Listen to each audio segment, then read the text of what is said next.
Good day, grade 10 students. This is your Davao de Oro's Pride TV Eskwela, where learning by viewing makes every day exciting.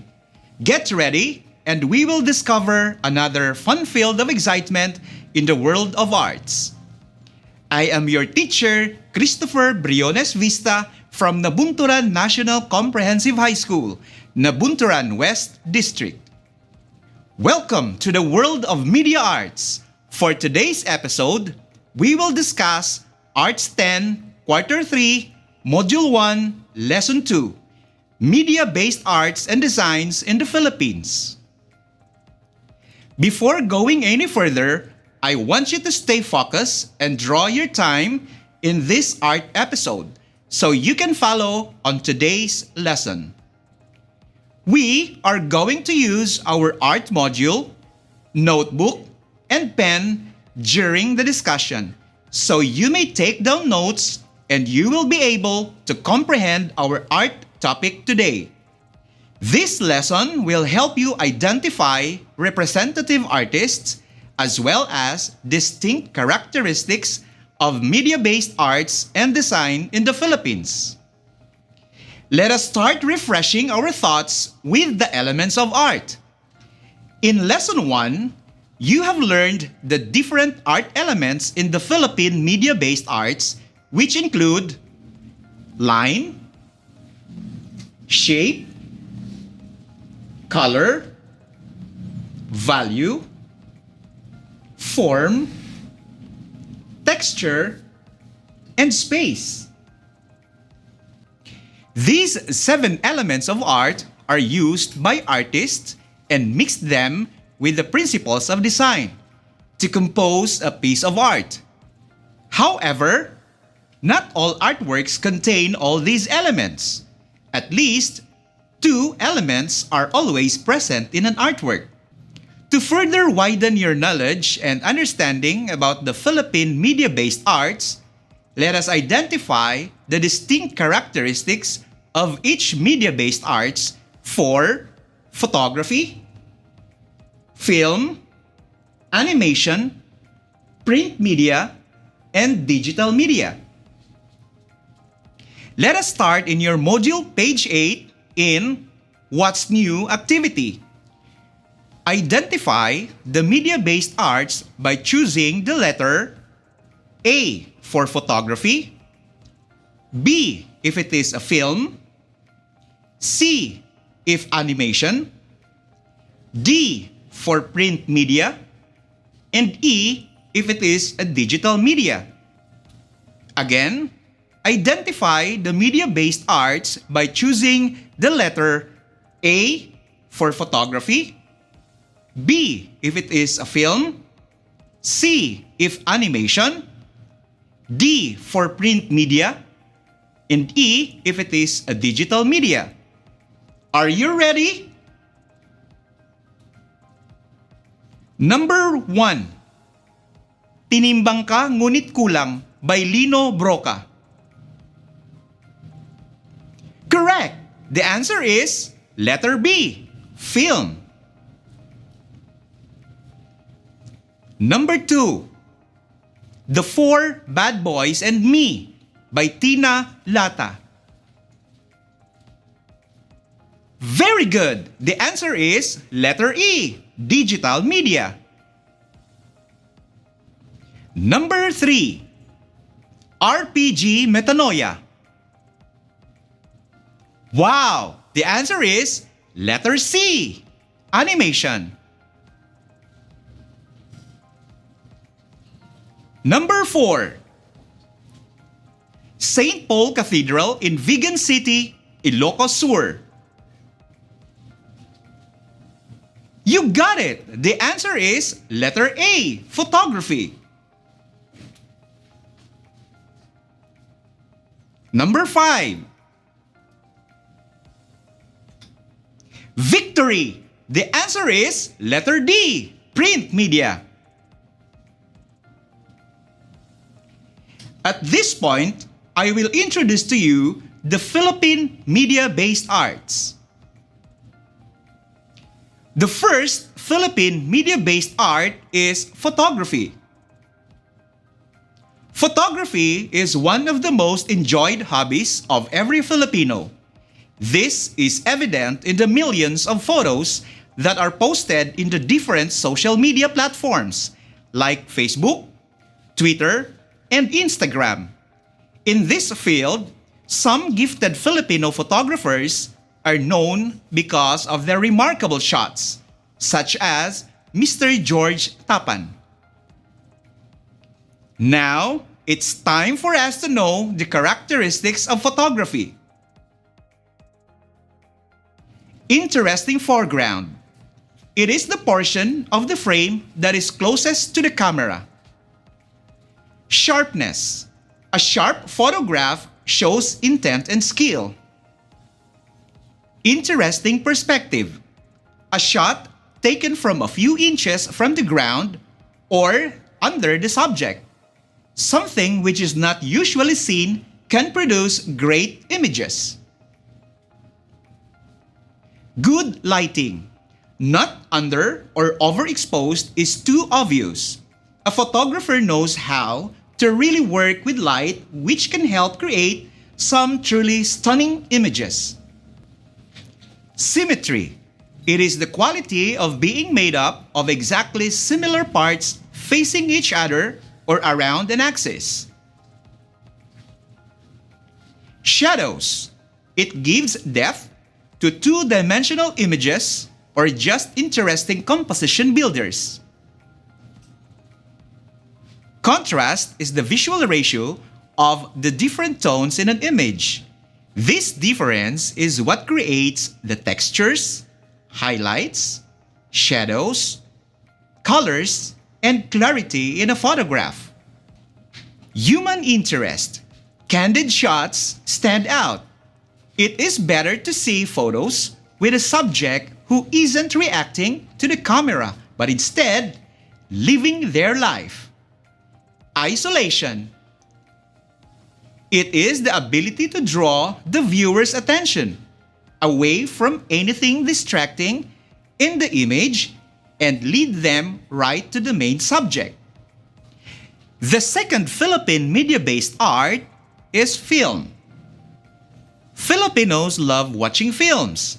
This is manifested through our interest in watching movies during the annual Metro Manila Film Festival, Cinemalaya, Pista ng Pelikulang Pilipino, and other award-giving body in film. In fact, Nabi Filmex or the Nabunturan Independent Film Exhibition, a recognized local film society in Davao de Oro, hosted the 9th Cinema Region, and our homegrown talents bagged several awards from Special Program in the Arts, Media Arts of Nabunturan National Comprehensive High School, mentored by Maestro Roberto Acosar Jr. Moreover, one of the highly recognized film directors of the country is Catalino Lino Ortiz Broca, a multi-awarded director who became the Philippine National Artist for Films in 1997. He is the director for Film and Broadcast Arts, who promoted the term freedom of expression in the Philippine Constitution. The 5 elements of film are narrative, cinematography, sound, mise-en-scène, and editing. Narrative. It is like the plot of the movie. It is about what the movie is, the character, and the world. Cinematography. It is basically writing in movement. It is the way the film was framed, toned, and colored in its own way of photography. Sound. It is the most powerful aspect in film that has 3 components to it. Sound in film has sound effects, dialogue, and music. Mise-en-scène. It is practically the things that appear in the film's frame, and it means placing on stage. Editing. It is the most important skill in filmmaking. The film editor works hard to put the whole movie together from all the scene. The third Philippine media-based art is animation. Animation is the process of creating the illusion of motion and shape change by means of rapid display of a sequence of static images that minimally differ from each other. Just like our TVBI and RBI editors, who are behind the colorful successions of animated educational presentations on screen. Thanks to you, teachers! These are the following techniques and styles in creating an animation. Traditional animation. This involved animators drawing by hand for each and every frame. Digital 2D animation. It is called vector animation.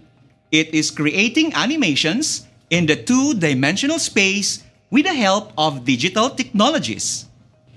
Digital 3D animation. It is making the unreal characters into a realistic one. Digital 3D animation characters are much faster to create, and they are quite popular in the movie-making industry. Stop motion animation. Stop motion is done by capturing a photo of an object, then moving it just like a little bit to take another photo. This process is similar to traditional animation, but it uses real-life objects instead of drawings to create an illusion of movement. Motion graphics, still considered as a form of animation. Motion graphics is nothing alike the other types of animation, as it is not character or story-driven. Take note, these are the characteristics of Philippine animations. Number 1. It presents current issues in the community. Number 2. It retells myths and native stories of the country in animation. Number 3. It manifests Philippine culture and tradition. The fourth Philippine media-based art is print media. Antonio Tony Velasquez, dubbed as the father of Philippine comics. One of his first comics is the Kenkoy. Print media characteristics are determined by the message, the delivery, and its production. It also displays nationalistic fervor, expresses libertarian and free enterprise principles, informative and entertaining in nature, and reflects Philippine tradition and culture. The fifth Philippine media-based art is digital media. Due to easy access of information using modern technology, digital media is usually used rather than print media, such as ebooks, internet, and other similar online reading materials. Characteristics of Philippine digital media. It exchanges information in a wide range of digital platforms. Sound, images, text, and videos are all available in digital format. It is a mixture of entertainment, illustration, and communication purposes. It is an accessible storage for preservation. Digital media is stored in digital storage devices, such as hard drives and flash storage. It can be easily distributed and accessed. It is an easy access that can be distributed via digital storage mediums and the internet. It is user-friendly. It can be easily manipulated by anyone with the necessary skills. It is low cost. Easy distribution of media via the internet. Now that we are through identifying representative artists and the distinct characteristics of each media-based arts in the Philippines, It's time to assess our understanding about media-based arts in the Philippines. Are you ready? Number 1. Which element of art refers to the use of lightness or darkness of color, shading, and highlighting in an artwork?